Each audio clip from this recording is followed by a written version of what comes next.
Derecho Penal, Lección 5. Teoría del tipo penal. La caracterización de los elementos del tipo. La tipicidad es el punto de partida de toda infracción penal. Solo puede calificarse como delito aquello que encaja exactamente en el tipo descrito por la ley. De ahí su función de garantía. Protege al ciudadano frente a la arbitrariedad del poder punitivo. Pérez del Valle insiste en distinguir entre el tipo legal, que es la descripción que hace la ley penal, y el tipo del delito, que es el conjunto de casos que integran esa descripción. El tipo legal no puede interpretarse de forma aislada, sino en función del tipo de delito al que pertenece. Así, en el ejemplo de la calumnia, artículo 205 del Código Penal, la ley sanciona las imputaciones falsas de delitos, pero el sentido de término, temerario desprecio hacia la verdad, depende del tipo de delito, es decir, del conjunto de casos que lesionan el honor a una persona. Esa relación entre norma y grupo de casos es la esencia del tipo penal. Los elementos del tipo. El tipo penal está formado por elementos objetivos y subjetivos. Un elemento es objetivo cuando hace referencia a hechos observables: matar, golpear, sustraer. Por el contrario, es subjetivo cuando alude a la intención o conocimiento del autor. Sin embargo, tanto unos como otros implican imputación personal. El derecho penal no se limita a describir hechos, sino que los atribuye a un sujeto. Por eso, cuando se analiza un delito, primero se comprueba el tipo objetivo, el hecho, y después el tipo subjetivo, la intención. Elementos explícitos e implícitos.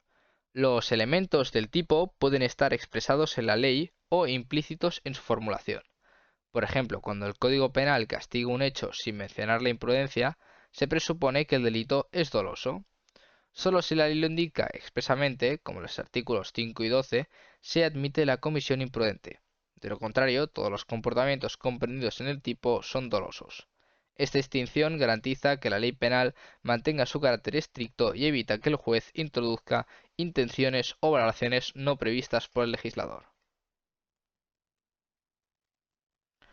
Elementos normativos y descriptivos.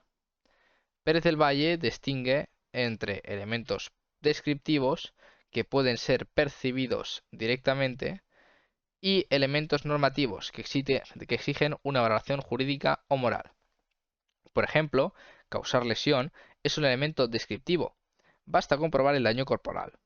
Pero cuando el Código Penal habla de funcionario público o documento, requiere interpretar conceptos legales del propio ordenamiento. Estos son elementos normativos, porque su comprensión depende de otras normas. Ambos tipos de elementos son esenciales. Los descriptivos permiten reconocer el hecho y los normativos garantizan su valoración conforme al derecho. Tipo objetivo, causalidad e imputación objetiva. El tipo objetivo es el núcleo de la tipicidad, porque describe lo que el autor hace en el mundo exterior y las consecuencias que su acción produce. En él se analiza si la conducta del sujeto ha causado un resultado y, además, si ese resultado puede serle atribuido jurídicamente. Esto significa que no basta con que una persona actúe y se produzca un daño. El derecho penal no castiga la mera relación física entre el acto y el resultado, sino solo cuando esa acción ha creado un riesgo no permitido, que se ha realizado en el resultado final. De este modo, el tipo objetivo cumple una función de garantía, impide que se castigue a alguien por hechos causales, fortuitos o provocados por circunstancias ajenas a su conducta. La causalidad y la imputación objetiva se convierten, por tanto, en dos niveles de análisis complementarios. El primero explica cómo se produce el resultado y el segundo por qué se le puede atribuir jurídicamente al autor. La causalidad. La causalidad busca determinar si el resultado puede considerarse consecuencia de la conducta del autor. Se trata de una relación empírica que responde a una pregunta muy simple: ¿habría ocurrido el resultado si el sujeto no hubiera actuado? Pérez del Valle recuerda que la doctrina ha formulado distintas teorías para responder. La más antigua es la teoría de la equivalencia de las condiciones, según la cual toda acción que contribuye al resultado es causa de él. Es el criterio del conditio sine qua non. Si, presumiendo la acción, en el resultado se aparece, esa acción se considera causa. Sin embargo, este enfoque resulta demasiado amplio, porque también incluye causas remotas o irrelevantes. Por eso surgió la teoría de la adecuación, que limita la causalidad a aquellas acciones que, según la experiencia común, son adecuadas para producir ese resultado. Finalmente, la teoría moderna adopta la idea de causalidad relevante o jurídica, que combina lo empírico con lo normativo. No basta con que haya relación física entre conducta y resultado, el nexo debe tener relevancia jurídico-penal, es decir, pertenecer al ámbito de riesgos que la norma penal pretende evitar. Así, solo se considera la causa penalmente relevante aquella conducta que genere un riesgo que el tipo penal busca prohibir. Imputación objetiva.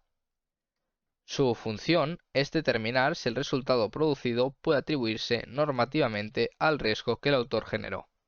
Para que exista imputación objetiva, se exigen dos requisitos. Primero, que la conducta haya creado un riesgo jurídicamente desaprobado, es decir, un peligro que infringe una norma de cuidado o que excede los límites de lo permitido. Y segundo, que ese mismo riesgo se realice en el resultado. Esto significa que el derecho penal no castiga todos los resultados causados, sino solo aquellos que se explican por el peligro que el sujeto introdujo en el mundo. Si el daño se produce por un riesgo distinto, por ejemplo, una intervención médica imprevisible o la conducta autónoma de la víctima, el resultado no se le imputa al autor. De este modo, la imputación objetiva evita la responsabilidad por el mero resultado y garantiza que la sanción se funde en un comportamiento que realmente merezca desaprobación jurídica. Conclusión de la tipicidad objetiva. La tipicidad objetiva es, en definitiva, el punto de unión entre el hecho material y el injusto jurídico.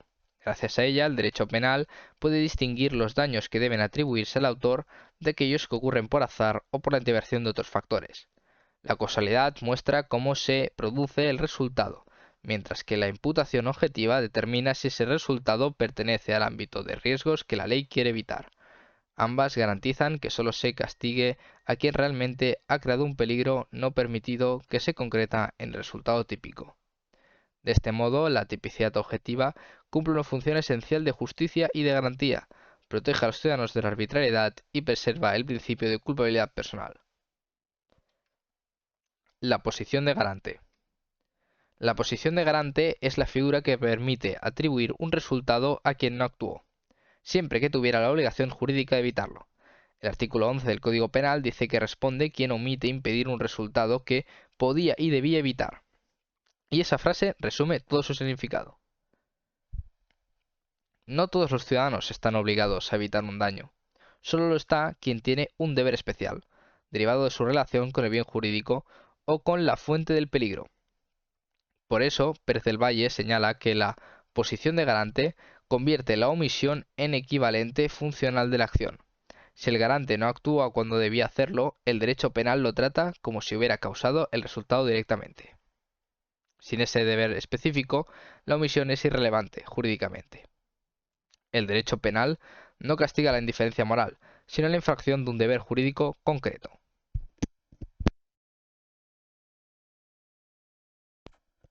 Tipos de posición de garante.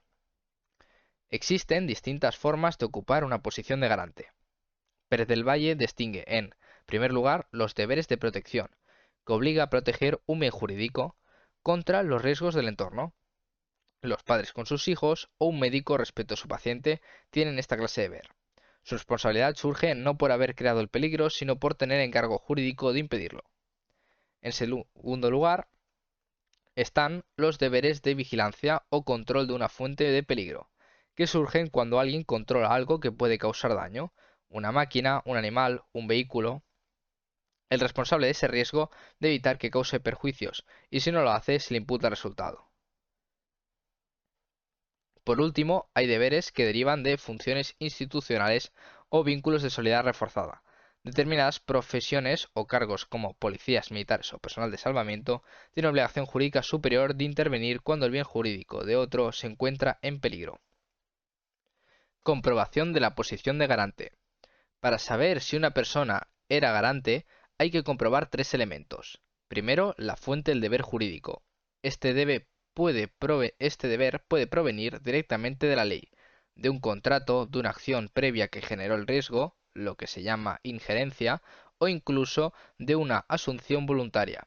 Quien promete proteger o rescatar a otro y empieza a hacerlo, adquiere un deber de completar esa acción. Segundo, debe existir posibilidad de actuación. El garante ha de tener medios reales para impedir el resultado. El derecho penal no exige la imposibilidad ni impone deberes heroicos. Y tercero, se necesita una conexión causal hipotética, esto es, puede afirmar con sentido lógico que, de haber actuado correctamente, el resultado se habría evitado. Solo en ese caso la omisión puede considerarse equivalente a la acción. Explicación del resultado y concurrencia de riesgos. Cuando se analiza el resultado, el derecho penal no se limita a ver si el actor actuó o no, sino si el daño producido es consecuencia del riesgo que él creó.